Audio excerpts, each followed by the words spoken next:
Mas mal ela sabia que Deus iria usar grandemente uma das vidas para abençoar ela. Glória a Deus. Muitas vezes nós desprezamos as pessoas que estão ao nosso lado porque achamos que ela não tem nada de bom para nos oferecer. A gente dispensa assim, não, esse aí não tem nem carro, esse aí não tem nada, não está nem trabalhando, desempregado, ó.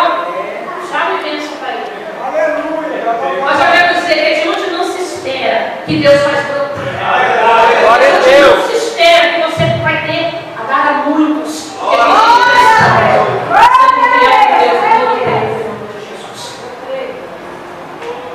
a outra rapidinho falou, então, fui. Tem sempre aquela, né, que não acredita no trabalhar de Deus, não acredita na pessoa que está do lado dela, a pessoa chora com ela, a pessoa sofre com ela, mas na hora que a pessoa mais precisa, ela abandona o lar. Isso não é demais.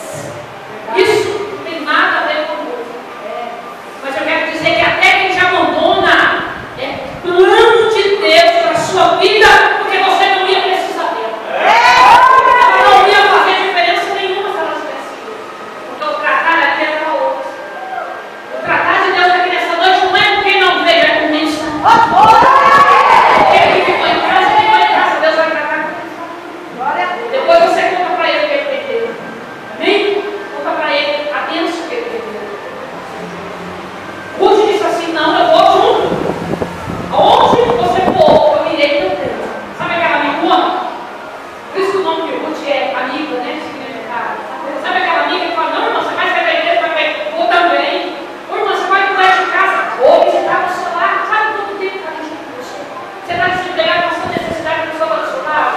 Você não tem nada para oferecer, a pessoa vai do seu lado, você é sua amiga. É isso que o Senhor quer de nós nessa noite. O Senhor quer que nós tenhamos um coração compassivo, um coração que é adorador, um coração que verdadeiramente queremos dizer, nós amamos a Deus e amamos o nosso próximo. Porque é muito fácil falar que ama a Deus, mas a gente não está vendo Deus. Agora, se a palavra de Deus diz assim que meu irmão vai ser imagem e semelhança de Deus, e eu consigo olhar para o meu irmão e não amar ele, ai, você está no lugar errado. Você está na religião errada. Porque a religião que eu sigo, que é o próprio Deus, ele pega sobre o amor. Prioridade é amor, que hoje falta muito Deus.